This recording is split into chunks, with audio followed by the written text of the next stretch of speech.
নমঃ শিবায়। কৈলাস। কৈলাস কথার অর্থ হচ্ছে স্বচ্ছ, শুভ্র, যা ক্রিস্টাল ক্লিয়ার, পরিষ্কার দেখা যায়, যার মধ্যে কোনো খাদ নেই। তেমনই এক পর্বতের নাম কৈলাস। আমরা জানি কৈলাস শিবের বাড়ি। মহাদেবের অনুমতি ছাড়া সেখানে যাওয়া যায় না। ছোট থেকে তো এই কথা শুনে আসছি, কিন্তু কৈলাস বললেই আমাদের চোখের সামনে যে ছবিটা ভেসে ওঠে সেটা হলো মানস সরোবর কৈলাসের। কিন্তু মানস সরোবর কৈলাস ছাড়াও হিমালয়ে 4 কৈলাস রয়েছে। এই 4 কৈলাসকে নিয়ে সেই উন্মাদনা কিন্তু নেই। হয়তো দেবাদিদেব নিজেই চান না যে এই 4 কৈলাসকে নিয়ে কোনো উন্মাদনা হোক। কিন্তু মানস কৈলাস দর্শনে যে প্রাপ্তি হয়, তাই প্রাপ্তি হয় এই 4 কৈলাসের যে কোনো একটি দর্শনে। শিব ভক্তদের কাছে কৈলাস একটা বড় তীর্থ, কারণ মহাদেবের বাড়ি। সেই বাড়িতে তার সন্তানরা যাবেন, এটাই স্বাভাবিক। তবে মানস কৈলাসের ক্ষেত্রে কিছু বাধা নিষেধ আছে, যেমন আর্থিক ব্যাপারটা একটা বড় সমস্যার, দ্বিতীয়ত শারীরিক দিকটাও দেখতে হয়। সেই জন্যই হয়তোবা এই 4 কৈলাসের সৃষ্টি। শিব কথার অর্থ কি? শিব কথার অর্থ মঙ্গলকারী, পরম শূন্য। সিন্ধি ভাষাতে শূন্যকে কিন্তু তারা শিব বলেন। আমরাও জানি মহাদেব নিরাকার, কিন্তু এই নিরাকার হলেও তার অনুভব পাওয়া যায়। শিবকে চোখে দেখা যায় না, কিন্তু সে পঞ্চ ইন্দ্রিয়ের ধরা না দিলেও অন্যভাবে তাকে অনুভব করা যায়। কেউ কৈলাস গেলে সে অবশ্যই এসে বলেন আমি একটা অনুভূতি পেয়েছি, সে যে কোনো কৈলাস হোক। শুনতাম, ভালো লাগতো, কারণ ছোট থেকে শিবের সাধনা করা আমাদের অভ্যাস। আমরা জ্যোতিষী করি, শিব ছাড়া আমাদের গতি নেই। কিন্তু কৈলাস যাত্রার কথা কোনোদিন মাথায় আসেনি। গুরু বলেছিলেন অন্তত জীবদ্দশায় একটা কৈলাস দর্শন করবি, মহাদেবের আরাধনা করিস তো। ইচ্ছে তো অনেকই থাকে, কিন্তু সবকিছু সবসময় তো হয়ে ওঠে না। তবে হঠাৎই সুযোগ আসে আদি কৈলাস যাওয়ার। আদি কৈলাস হলো কৈলাসের পঞ্চ কৈলাসের দ্বিতীয় কৈলাস, কারণ এরপরেই এইটা পেরিয়ে তিব্বত কৈলাস। এবং বলা হয় মহাদেব যখন তার বরযাত্রা নিয়ে তিব্বত থেকে তিব্বতের দিকে যাচ্ছিলেন, তখন প্রথম তিনি এই আদি কৈলাসে বিশ্রাম নেন। সেজন্য মাতা পার্বতী বলেছিলেন এটা আমার স্বামীর ঘর। সেই আদি কৈলাস যাত্রা করতে পেরে সত্যি আমি ধন্য। তার আগে একটা কথা বলে নি, এই যে 4 কৈলাস হিমালয়ে লুক্কায়িত রয়েছে, তার মধ্যে একটি হলো আদি কৈলাস, দ্বিতীয় কিন্নর কৈলাস, তৃতীয় মণি মহেশ, চতুর্থ শ্রীখণ্ড কৈলাস। শ্রীখণ্ড কৈলাস যাওয়া খুব কষ্টের, মণিমহেশও কষ্টের। দেখুন, কৈলাস যাত্রা অত সহজ না, এবং শিবের অন্যান্য তীর্থভূমিতেও দেখেছেন সবই পাহাড়ের মাথা। সেখানে উঠতে গেলে কিন্তু কষ্ট করতে হবে, শারীরিক কষ্ট, তার সঙ্গে কিন্তু শুদ্ধ হতে থাকে মন। এই আদি কৈলাস যাত্রায় গিয়ে যে যে অনুভব আমি পেয়েছি তা সত্যি ভাষায় প্রকাশ করা যায় না। কেননা ওখানে যে এনার্জিটা রয়েছে সেটা কিন্তু অনুভব করা যায়।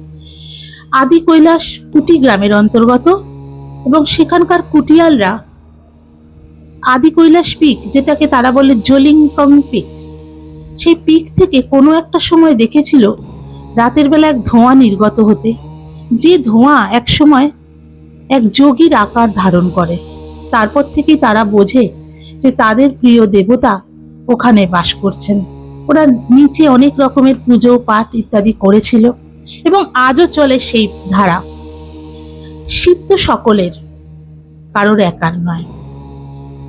এই আদি কৈলাস যাত্রা করতে পেরে আমি সত্যি খুব নিজেকে ধন্য মনে করি।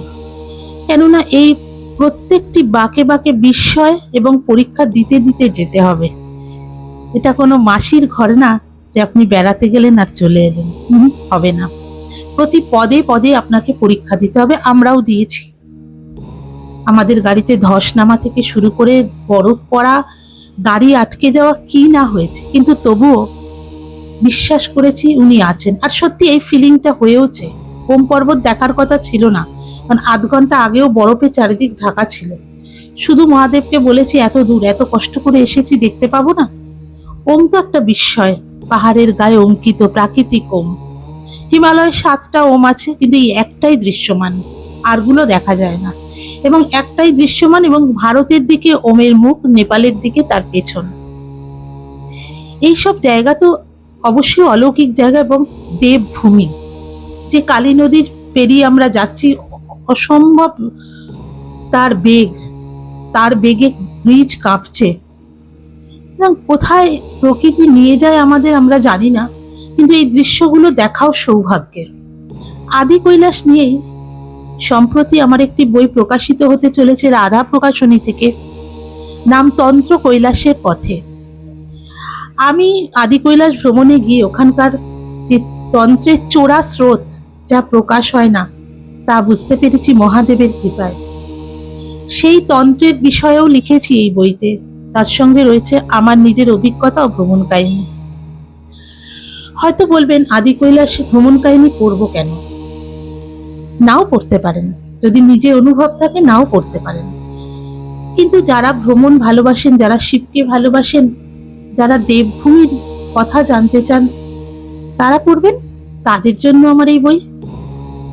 শিবভক্ত তো কম নেই। আমার আগের বইগুলো আপনারাই পড়েছেন, আপনারাই বলেছেন ভালো লেগেছে, এবং সেই ভরসাতেই এই বই লিখেছি। অনেক তথ্য এবং অনেক মন্ত্র, ওখানকার সাধনা ইত্যাদি নিয়েই আমার এই বই। শিবগ্রন্থিকে স্পর্শ করার চেষ্টা করেছি, কারণ শিব, তাকে চোখে দেখা যায় না। চোখে দেখার যে শক্তি, সেটাই মহাদেব। পরম শূন্যতা, তার মধ্যেই তিনি রয়েছেন। যখন জলিংগং পিকটাকে দেখছি, মনে হচ্ছে সাক্ষাৎ মহাদেব বসে আছেন।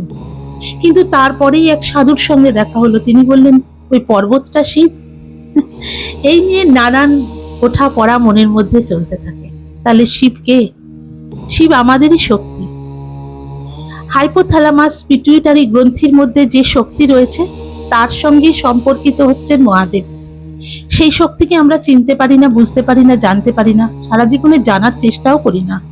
তিনি সর্বদা হাত বাড়িয়ে রয়েছেন আমাদের জন্য, কিন্তু আমাদের দৈহিক সম্পর্কে নানা দিকে এত মন বেশি যে সেই প্রাকৃতিক, সেই আধ্যাত্মিক সম্পর্ককে আমরা স্বীকারই করি না। একটাই কথা বলি, মরে গেলে দেখা যাবে। মরে গেলে তো ইন্দ্রিয় থাকবে না, বোধ থাকবে না, কিচ্ছু থাকবে না, মহাদেব শুধু থাকবেন। কিন্তু জীবদ্দশায় যদি তাকে স্পর্শ করা যায়, সেই শিব গ্রন্থিকে স্পর্শ করা যায়, তার মতো সুখ কোথায় আছে? যে মহাদেবের এক বিন্দু সাড়া পেয়েছেন, সে জানেন এ শক্তি কি জিনিস, এই আশীর্বাদ কি আশীর্বাদ। যাই হোক, আশা করি তন্ত্র কৈলাস বইটি পড়লে মহাদেবের সঙ্গে কিছুটা হলেও মানসিকভাবে আপনারা জুড়বেন। তিনি তো নিরাকার, কে বলতে পারে এর মধ্যে দিয়েই উনি আপনাকে স্পর্শ করবেন না? ভালো থাকবেন, মহাদেবের সঙ্গে জুড়ে থাকবেন, শান্তিতে জীবন কাটান, আত্মাকে পরমাত্মার সঙ্গে যুক্ত করার চেষ্টা করুন। নমঃ শিবায়।